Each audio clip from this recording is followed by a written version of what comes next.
Good morning, everyone. I would like to thank Moscow Scientific Committee for allowing me to present the research paper. I am grateful to my co-authors, Dr. Shashi Kapoor sir, Dr. T.P. Lahane sir, Dr. Ragini Parekh madam, and Dr. Sumit Lahane sir. Myself, Dr. Varun Doshi.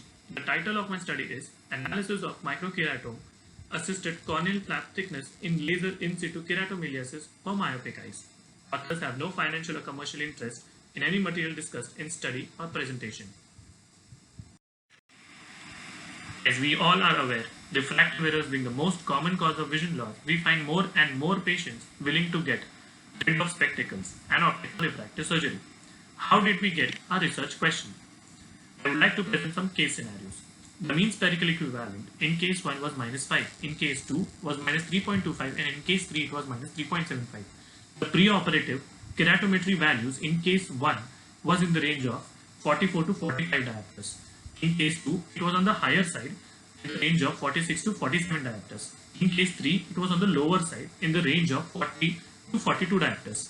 The preoperative pachymetry values in case 1 was around 540 microns. In case 2, on the lower side, around 500 microns. In case 3 was on the higher side, that is around 570 microns.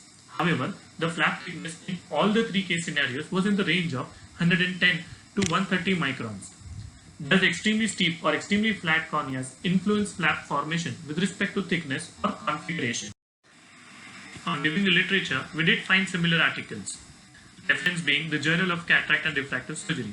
The studies from Marquez, Aschillis, and Denzel states that preoperative factors like keratometry, refraction, age do not influence the flap formation.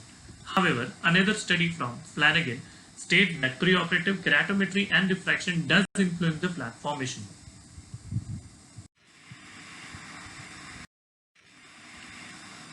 The aims and objectives of our study were to study predictability of microkeratome assisted corneal flap thickness using anterior segment OCT and to compare and study the factors affecting the flap thickness. Materials and methods of the study. Our study was a prospective interventional study comprising of 85 patients undergoing plastic surgery at tertiary eye care center. Every patient's detailed ocular as well as systemic history were taken. All patients were explained about the nature of the study as well as written informed consent were taken.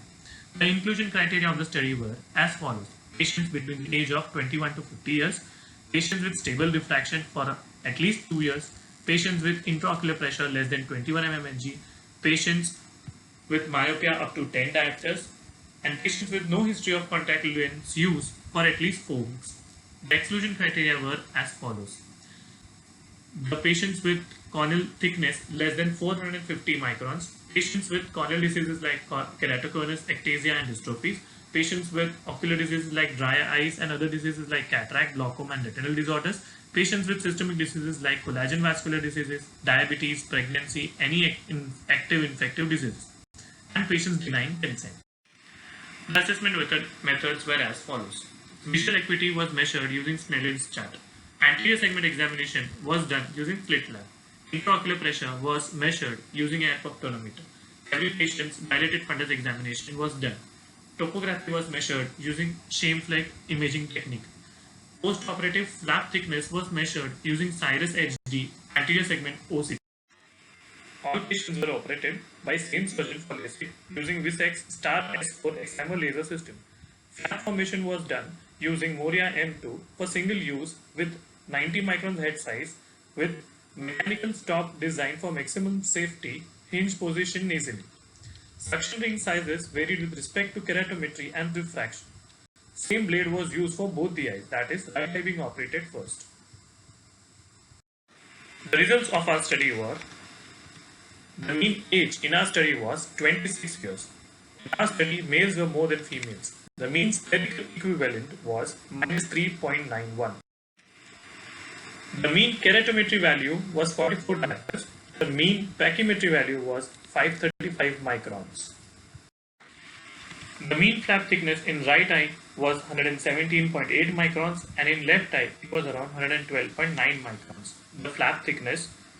The mean flap thickness in both the eyes was 115.4 microns. Using Pearson's correlation coefficient, flap thickness has no relation with age and preoperative keratometry. weak negative relation with diffraction, weak positive relation with sex, that is, more flap thickness in females, and pachymetry. Using PET test, there was statistically significant difference in flap thickness between right eye and left.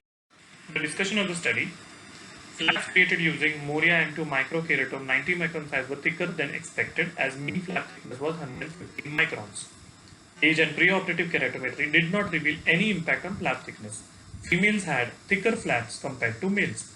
Higher refractive levels can cause thin flaps. Thicker corneas were intended to cut thicker flaps and vice versa. First operated eye, that is right eye, had thicker flaps than the left eye, indicating deterioration of the blade with subsequent use. The conclusion of the study: the flaps created using Moria M2 microkeratome were thicker than intended, safe, and reproducible. Extremely flat or steep corneas did not reveal any impact on flap thickness. Thicker corneas intended to cut thicker flaps and vice versa. Thank you.